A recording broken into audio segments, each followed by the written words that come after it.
ಮತ್ತು ಸಂತೋಷ ಏನಂದರೆ ಭಾನುವಾರ ದಿವಸ ಆದರೂ ಕೂಡ ಬೆಂಗಳೂರಲ್ಲಿ ಇರೋದು ಸ್ವಲ್ಪ ತಡ, ಅಷ್ಟಾಗಿ ಜನ ಬಂದಿದ್ದೀರಲ್ಲ ಅಂತೇಳಿ ಒಂದು ಖುಷಿ. ಅದೆಷ್ಟೋ ವಿದ್ಯಾರ್ಥಿಗಳಿಗಾಗಿರ್ಬೋದು, ಅದೆಷ್ಟೋ ಸಮಾಜ ಸೇವೆಯನ್ನ ಮಾಡಿದಂತಹ ವ್ಯಕ್ತಿತ್ವ ಕರ್ನಾಟಕ ಆರ್ಯುಡಿಗ ಮಹಿಳಾ ಸಂಘದ ಸದಸ್ಯರಿಗೆ ಇದೆ. ಹಾಗಾಗಿ ಈ ಒಂದು ಕೈಪಿಡಿಯನ್ನ ಬಿಡುಗಡೆ ಮಾಡ್ತಾ ಇದ್ದೇವೆ, ಕಿರು ಪುಸ್ತಕವನ್ನ ಬಿಡುಗಡೆ ಮಾಡ್ತಾ ಇದ್ದೇವೆ. ಈ ಒಂದು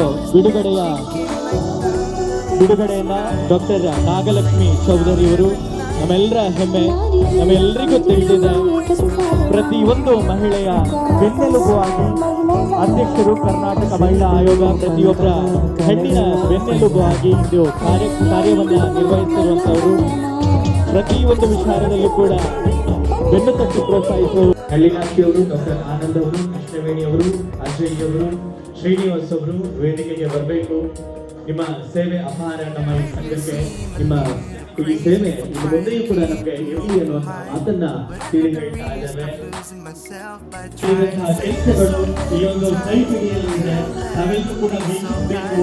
ನಮ್ಮ ಕರ್ನಾಟಕ ಆರ್ಯ ಈಡಿಗ ಮಹಿಳಾ ಸಂಘ ರಿಜಿಸ್ಟರ್ಡ್ ಅರ್ಪಿಸ್ತಾ ಇರುವಂತಹ ರಾಷ್ಟ್ರೀಯ ಸಮ್ಮೇಳನ 2026 ಸೇರಿರುವಂತಹ ಸಮಸ್ತರು ಎರಡು ಕೈಯನ್ನು ಜೋಡಿಸಿ ಜೋರಾದ ಚಪ್ಪಾಳೆಯನ್ನ ಕೊಡಬೇಕು ಅನ್ನುವಂತಹ ಮನವಿಯನ್ನು ಮಾಡಿಕೊಳ್ತಾ ಇದ್ದೇವೆ. ದಯವಿಟ್ಟು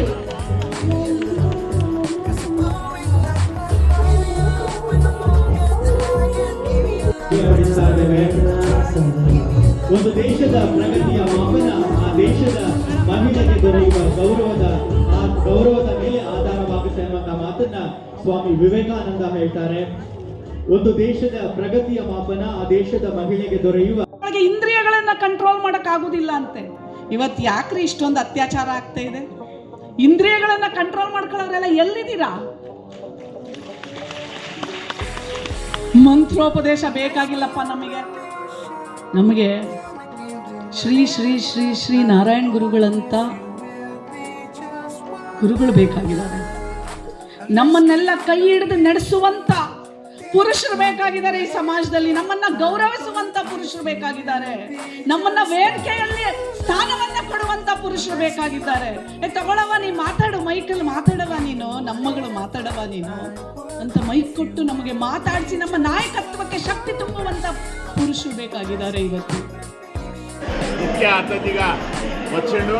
ఆయన ఎంబడి మా సోదరుని ఎంబడి తెలంగాణ గౌడ కల్లుగీత సంఘాల సమన్వయ కమిటీ చైర్మన్ అయిన బాలగోని బాలరాజు గౌడ్. ఈ సమావేశానికి ముఖ్య అతిథి ఎంబడి మేము వచ్చినాము. మేము అక్కడ తెలంగాణలో మా సోదరుని ద్వారా వైన్స్లలో రిజర్వేషను, మా కుల దైవమైన రేణుకా ఎల్లమ్మ తల్లి అక్కడ వ్యాపారం కూడా మా సోదరుడు ఎక్సైజ్ మంత్రి ఉండగా తెలంగాణ రాష్ట్రంలో మొత్తము గౌడ జాతిని ఆదరించి అభిమానించి ఎంతో మా కులాన్ని కాపాడిన వ్యక్తి, గొప్ప వ్యక్తి ఆయన. ఇక్కడ కర్ణాటక రాష్ట్రంలో నాకు 30 సంవత్సరాల నుంచి మాకు ఇక్కడ రిలేషన్ ఉన్నది. ఎందుకంటే మేము ఇక్కడ ఎక్సైజ్ వ్యాపారం చేసినాము. జేపీ నారాయణ స్వామి, దాసప్ప, బంగారప్ప, పెద్దలు తిమ్మేగౌడ గారు, వీళ్ళందరితో కూడా మాకు పరిచయాలు ఉన్నాయి. కాబట్టి ఈ సమావేశానికి వచ్చినాము. ఎందుకంటే ఈ నారీ శక్తి అంటే మా సోదరునికి 2 ఆడపిల్లలే బిడ్డలు ఉన్నారు. కాబట్టి ఆయనకు ఆడపిల్లలు అంటే చాలా గౌరవము. అందుకని మేము హైదరాబాద్ నుంచి నిన్న సాయంత్రమే వచ్చినాము. ఈ సమావేశానికి అటెండ్ కావాలి.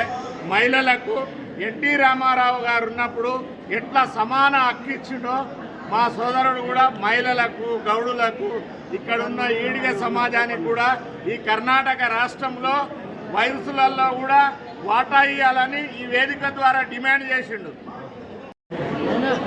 దాడులు జరిగిన 2 నెలల్లో పరిష్కారం కావాలి, శిక్ష అనేది జరగాలి. ముఖ్యంగా పెళ్లిళ్ళ విషయంలోకి వస్తే చాలామంది ఈరోజు దాదాపు 50% అబవ్ 50% మహిళల పైన, వరకట్నం పైన దాడులు జరుగుతూ ఉన్నాయి. రకరకాల కోణాల్లో మహిళల పైన అగత్యాలు జరుగుతుంది. కానీ ఇప్పుడు దేశం వచ్చింది. ఈ దేశానికి ప్రధానమంత్రి మహిళ అయిన గతంలో ఇప్పుడు రాష్ట్రపతి కూడా మహిళలు ఉన్నారు. మళ్ళీ ఐఏఎస్, ఐపీఎస్, కానీ ఏం లాభం లేదు. ఇంకా కఠినమైనటువంటి శిక్షలు చట్టపరంగా తీసుకున్నప్పుడు మాత్రమే వస్తుంది. మరి చట్టసభలో కూడా సరైనటువంటి వాటా ఉండాలి. జనాభాలో 50% ఉన్నప్పుడు వీళ్ళు కూడా 50% ఉండాలి. మరి ఈరోజు 33% రిజర్వేషన్కి ఇవ్వడం జరిగింది దేశవ్యాప్తంగా. అది తొందరగా అమల్లోకి రావాలి. 33% రిజర్వేషన్ మహిళలు రాజకీయంగా ఉండాలి. అప్పుడే వాళ్ళు చట్టాలు తయారు చేసుకోవడానికి అవకాశం వస్తుంది. చట్టం తయారు చేసే అవకాశం వాళ్ళకి లేకుండా మొగాళ్ళకు ఉంటే వాళ్ళకి అనుకూలంగా తయారు చేస్తారు. రాజకీయ శక్తిగా మహిళలు ఎదిగినప్పుడే రాజకీయంగా అన్ని రంగాల్లో వాళ్ళకు స్థానం కలిగినప్పుడే వాళ్ళకి రక్షణ కలుగుతుంది. ఖచ్చితంగా ఇలాంటి సెమినార్లు ప్రతి రాష్ట్రంలో జరిగి దేశవ్యాప్తంగా ఒక మంచి కార్యక్రమాలు నిర్వహించి వాళ్ళకి సమాన హక్కులు కలిగించాలని చెప్పి మేము డిమాండ్ చేస్తూ ఉన్నాం. తెలంగాణలో కూడా ನಾವಾದ ಒಂದು ಸಂಸ್ಥೆಯನ್ನು ಮಾಡಬೇಕಾಗಿದೆ.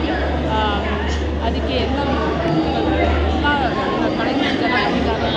ರಾಜ್ಯ ಮಟ್ಟ ಅಲ್ಲ, ರಾಷ್ಟ್ರ ಮಟ್ಟ ಅಲ್ಲ, ನಮ್ಮ 26 ಪಂಗಡಗಳ ಒಬ್ಬರು ರೆಪ್ರೆಸೆಂಟೇಟಿವ್ ಯಾರೂ ಬಂದಿದ್ದಾರೆ. ಸೊ ಆ ಒಂದು ಶಕ್ತಿ ನಮಗೆ ತಂದಿದ್ದಾರೆ. ಮುಂದೆ ನಾವು ದೃಢವಾಗಿ ಶಕ್ತಿಯಾಗಿ ಎಲ್ಲ ಕಡೆಯಲ್ಲಿ ನಾವು ನಮ್ಮ ಬಿಸ್ನೆಸ್ ಇರಬೇಕು ಅಂದ್ಕೊಂಡಿದ್ದೀವಿ. ಹಾಗೆ ಆಗಕ್ಕೆ ಮಾಡೇ ಮಾಡ್ತೀವಿ.